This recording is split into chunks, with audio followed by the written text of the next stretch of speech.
নমস্কার বন্ধুরা, কৃষক বন্ধুর প্রকল্প নিয়ে এই মুহূর্তে বিরাট বড় আপডেট আছে। কৃষক বন্ধুদের স্ট্যাটাস চেক করার সময় এবারে স্ট্যাটাসে বিরাট বড় পরিবর্তন এলো। কেবিআইডি এবার থেকে আপনারা দেখতে পারবেন।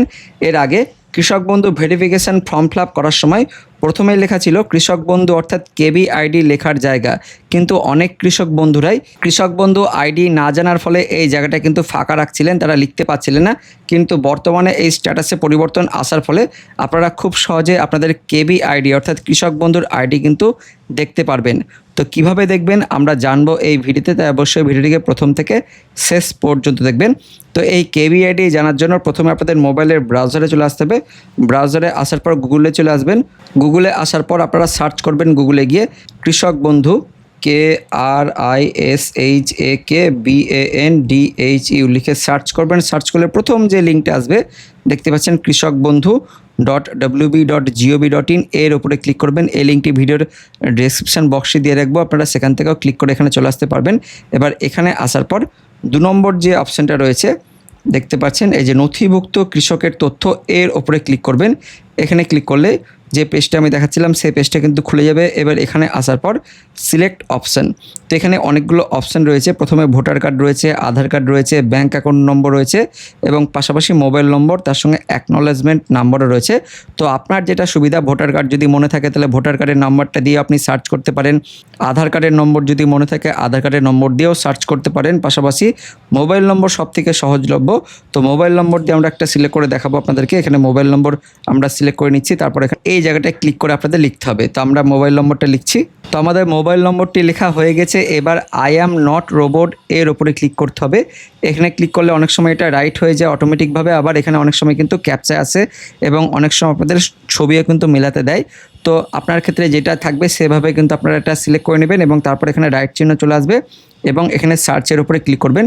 সার্চের উপরে ক্লিক করলে দেখবেন স্ট্যাটাসটা চলে আসবে, দেখাবো আপনাদের। তো সার্চের উপরে ক্লিক করছি, এখানে ক্লিক করলে দেখবেন নিচের দিকে কিন্তু স্ট্যাটাসটা আপনারা দেখতে পারবেন। এই যে নিচের দিকে স্ট্যাটাস চলে এসছে, এই যে কেবিআইডি লেখা রয়েছে, পাশাপাশি এখানে কৃষকের নাম লেখা রয়েছে, তার সঙ্গে তার জেলার নাম, ব্লকের নাম, গ্রাম পঞ্চায়েতের নামটা লেখা রয়েছে।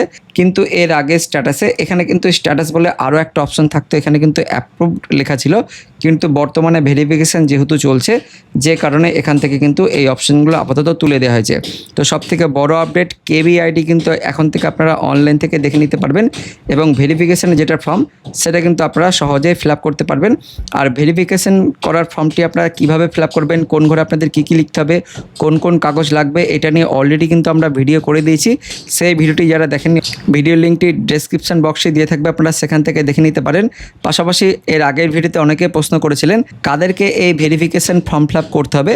তো যারা কৃষক বন্ধু পান এবং পিএম কিষাণ পান বা শুধু পিএম কিষাণ পান তাদের কিন্তু এই ফর্ম ফিল আপ করতে হবে না। মোটের ওপর পিএম কিষাণ যদি আপনি পান তাহলে কিন্তু আপনার এই ফর্ম ফিল আপ করার প্রয়োজন নেই। শুধুমাত্র যদি কৃষক বন্ধু যদি পান, পিএম কিষাণ যদি না পান তাহলে কিন্তু আপনাকে তখন ফর্ম ফিল আপ করতে হবে, অর্থাৎ ভেরিফিকেশানের ফর্ম ফিল আপ করতে হবে। তার সঙ্গে অনেকেই জানতে চাইছেন যারা অবিবাহিত তাদের এই 2 নম্বর পাতাটা ফর্ম ফিল আপ করতে হবে কিনা।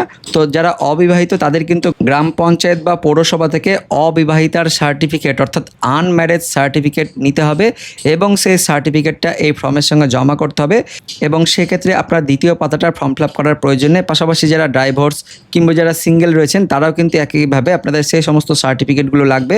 স্বামী যদি মারা গিয়ে থাকে সেক্ষেত্রে আপনাদের ডেথ সার্টিফিকেট কিন্তু জমা করতে হবে এই ফর্মের সঙ্গে এবং তখন কিন্তু আপনাকে এই দ্বিতীয় পাতাটা ফর্ম ফিল আপ করার দরকার নেই। আর এই ভেরিফিকেশান ফর্ম জমা করার লাস্ট ডেট হচ্ছে 30শে জুলাই। 30শে জুলাইয়ের মধ্যে আপনাকে কিন্তু অবশ্যই এই ফর্মটি ফিল আপ করে জমা করতে হবে। আপনাদের ক্যাম্পে গিয়ে জমা করতে হবে অথবা আপনাদের গ্রাম পঞ্চায়েতে অফিসে গিয়ে কিন্তু জমা করতে হবে, নাহলে কিন্তু আপনি কৃষক বন্ধুর টাকাও পাবেন না। পাশাপাশি পিএম কিষাণ প্রকল্পে যখন এটা ট্রান্সফার করা হবে তখন কিন্তু আপনি পিএম কিষাণ প্রকল্পের টাকাও পাবেন না। তো বন্ধুরা, ভিডিওটি ইনফরমেটিভ হয়ে থাকলে বা ভালো লেগে থাকলে লাইক করবেন এবং অনেক অনেক করে শেয়ার করে দেবেন যাতে প্রত্যেকে আপডেটটি জানতে পারে। দেখা হচ্ছে পরবর্তী লেটেস্ট আপডেট নিয়ে, ততক্ষণের জন্য ধন্যবাদ।